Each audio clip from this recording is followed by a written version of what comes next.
कि यह संसार कैसे बना और इसे किसने बनाया। सदियों से इन्हीं सवालों के जवाब को पाश्चात्य जगत ढूंढ रहा है। मूल शक्ति, आदि शक्ति, बिंदु वासनी जो बेसिक पावर थी जिसे हम ब्रह्म कहते हैं, माँ ने कहा है अहम ब्रह्म स्वरूपिणी, या हिरण्यगर्भ की रचना की आदि शक्ति माँ विंध्यवासिनी देवी को बिंदु वासिनी कहते हैं। बिंदु जिसके बिना एक रेखा का भी सृजन नहीं होता, उसी प्रकार माँ विंध्यवासिनी के बिना इस सृष्टि की परिकल्पना ही नहीं की जा सकती। इस वीडियो में हम माता विंध्यवासिनी के सृष्टि निर्माण के इस बिंदु स्वरूप को विज्ञान के बिग बैंग थ्योरी के माध्यम से समझने का प्रयास करेंगे, इसलिए इस वीडियो को आप अंत तक जरूर देखें। नमस्कार, मैं हूं त्रियोगी मिट्ठू मिश्रा। स्वागत है आप सभी का हमारे YouTube चैनल जिज्ञासा मिट्ठू मिश्रा में। आइए देर न करते हुए इस वीडियो को शुरू करते हैं। जैसा कि आप सब जानते हैं, प्रथम प्रकृति पुरुष मनु और शत्रुपा को सृष्टि के नवनिर्माण की सफलता का आशीर्वाद प्रदान कर विंध्य पर्वत पर विराजने वाली भगवती को माँ विंध्यवासिनी कहते हैं। या देवी सर्वभूतेषु सृष्टि रूपेण संस्थिता, नमस्तस्यै नमस्तस्यै नमस्तस्यै नमो नमः। इदंता बिंदु क्रिया स्थिति माता विंध्यवासिनी की ही शक्तियां हैं। इसके साथ ही परम शिव की पांचों शक्तियां चित्त, आनंद, ज्ञान, इच्छा और क्रिया माँ विंध्यवासिनी ही हैं। ज्ञान, इच्छा और क्रिया माता विंध्यवासिनी के त्रिकोण हैं।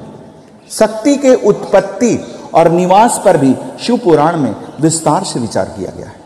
शिव पुराण की कैलाश संहिता के अनुसार एक बार शिव जी ने बताया था कि ओम मंत्र मेरा स्वरूप है और सभी विद्याओं का आदि मूल बीज रूप है। इस ओम मंत्र को जिसे प्रणव कहते हैं, इसे जान लेना परम विज्ञान है। जिस प्रकार से एक छोटे से बीज में बरगद का विशाल वृक्ष निहित होता है, ठीक उसी प्रकार प्रणव मंत्र में, ओम में सारे वेद सन्निहित है। प्रणव शिव रूप और शिव प्रणव रूप है, दोनों में कोई भेद नहीं है। प्रणव रूपी ओम ही सबका प्राण है। ओम के अकार से रजोगुणी ब्रह्मा, ऊकार से शतोगुणी विष्णु और मकार से तमोगुणी शिव उत्पन्न होते हैं। जब साक्षात महेश्वर का तिरोभाव होता है तब वे बिंदु रूप होते हैं। इसीलिए शिव में स्थित शिवा को बिंदु वासिनी भी कहा जाता है। सूर्य, चंद्रमा, तारे देखकर क्या कभी आपके मन में यह सवाल आया कि यह संसार कैसे बना और इसे किसने बनाया। सदियों से इन्हीं सवालों के जवाब को पाश्चात्य जगत ढूंढ रहा है।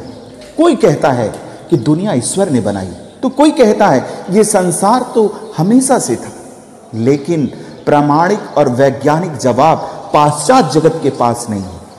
लेकिन हमारे सनातन धर्म के ऋग्वेद संहिता के 10वें मंडल में एक सूक्त है जिसका नाम है हिरण्यगर्भ सूक्त। इस सूक्त में ब्रह्मांड की उत्पत्ति का पूरा विज्ञान समझाया गया है। सूक्त है हिरण्यगर्भ समवर्तताग्रे भूतस्य जातः पतिरेकाशित सदाधार पृथ्वीं यामुते मां कस्मै देवाय हविषा विदेम।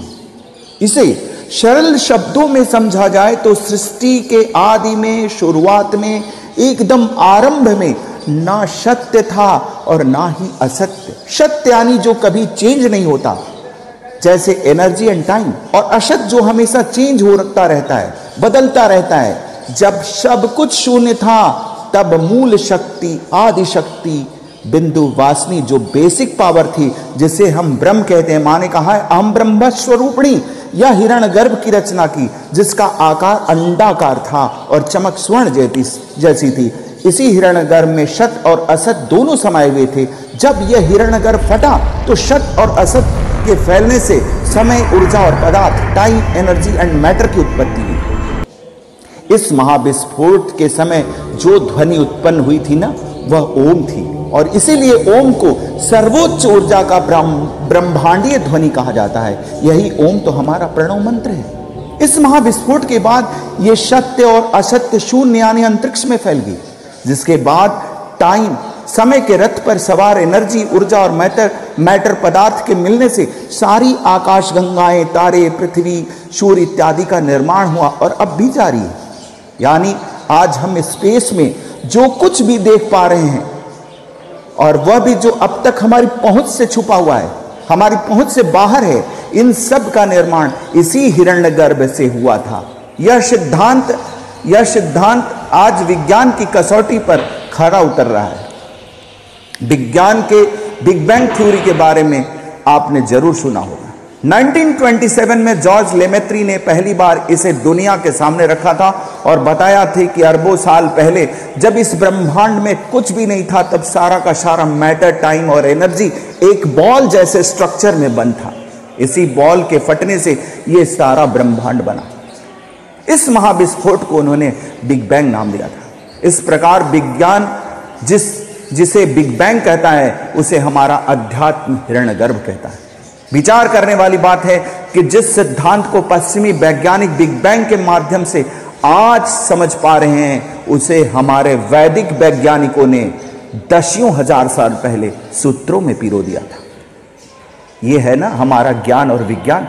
इसलिए पाश्चात्य देशों की ज्ञान की तरफ भागने से पहले एक बार पलटकर अपने पुराणों, वेदों को जरूर पढ़ लीजिए। सारा ज्ञान उसी में भरा है। इस वीडियो में बस इतना ही। फिर मिलेंगे एक नई वीडियो में एक नई जानकारी के साथ। तब तक के लिए दीजिए अनुमति। जय मां विंध्यवासिनी।